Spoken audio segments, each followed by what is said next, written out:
Desserts starts now. Okay, my name is Patricia Gansky. I'm from Germany. I'm a vegan chef. I'm trained and experienced, and I'm specializing in raw food. And I just started to work for Rana, and I make the raw specials, the salads, and the appetizers.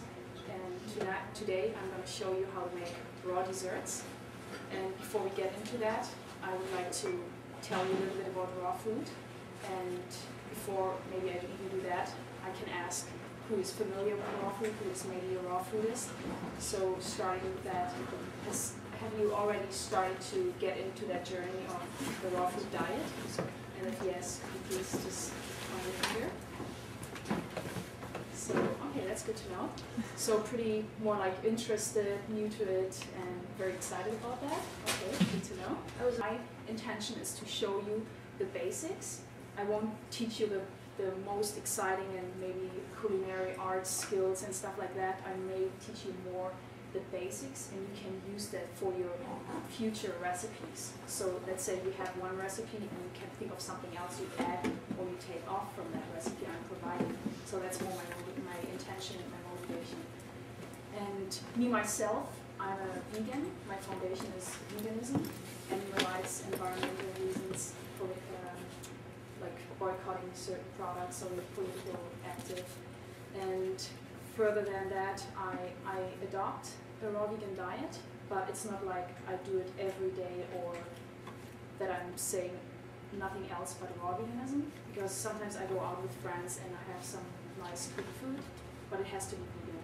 So for me it's the vegan aspect, and raw is very, very, I don't want to say personal, but you can change a lot for yourself. You will notice it with every day you adopt to a raw vegan diet. You change the first day you do that, you already notice a big difference.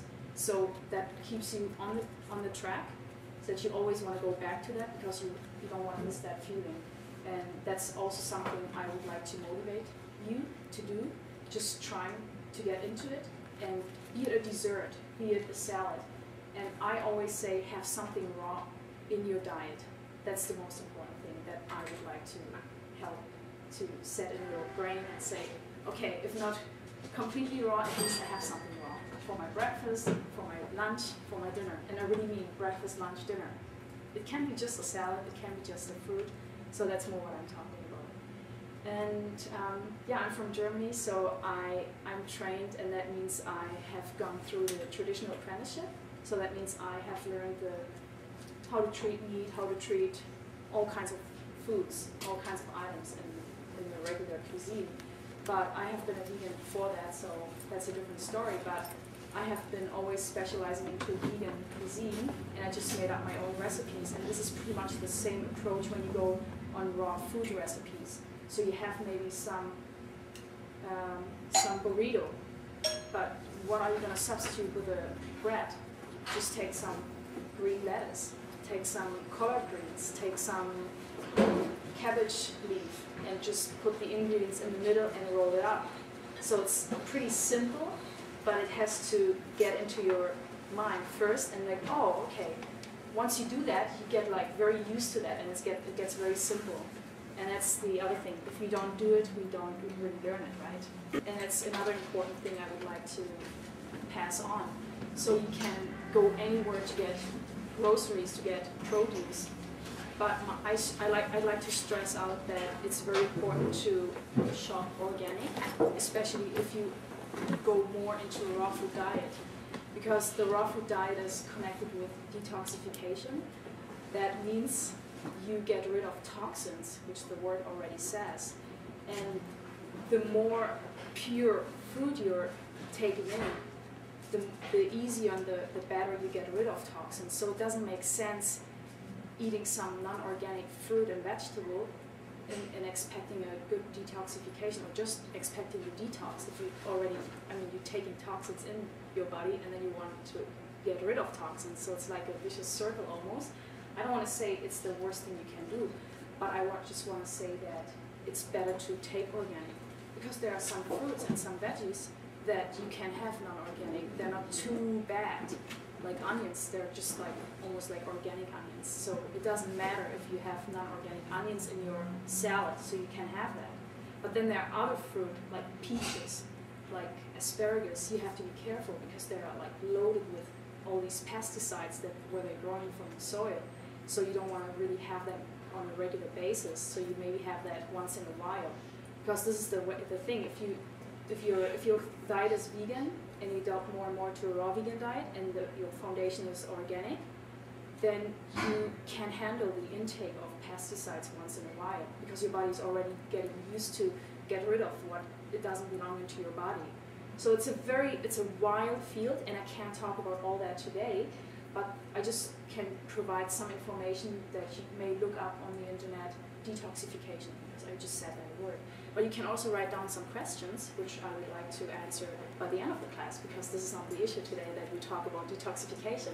I would love to, but today we're going to talk about raw vegan desserts. So we have hemp seeds, we have almonds, we have cashews, coconut oil, coconut butter, stevia, vanilla, and some shredded coconut.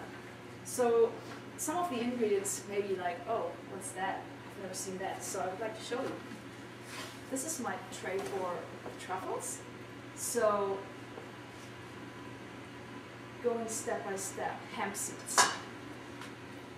Very little seeds and very high in protein, and actually a complete protein. You can pretty much live on that for a few days if you happen to be outside somewhere and you don't know your path back home, or you're in the forest, whatever, and you have hemp seeds. You will survive. At least, I don't know, I heard stories, people were surviving for a year. I don't know what story it was again, but they really survived on hemp seeds. And it's really amazing. Like sometimes you feel like so hungry and you're so overloaded with work and you don't have time to eat, which is kind of sad today because we're so living in a high-paced society, living here, doing this and that. But if you grab some hemp seeds and there's some other so-called superfoods, you will be fine, because like I said, raw food goes straight into your blood, and the feeling of feeling uncomfortable, feeling hungry, feeling almost dizzy or whatever is because our blood is lacking in nutrients. And it doesn't only happen after you have eaten your breakfast and you don't eat lunch. It happens actually every day in and out, because we, like I said, we happen to eat more cooked food than raw food. So on a daily basis we are lacking in nutrients, but sometimes we just think, oh, I'm just hungry, I need to eat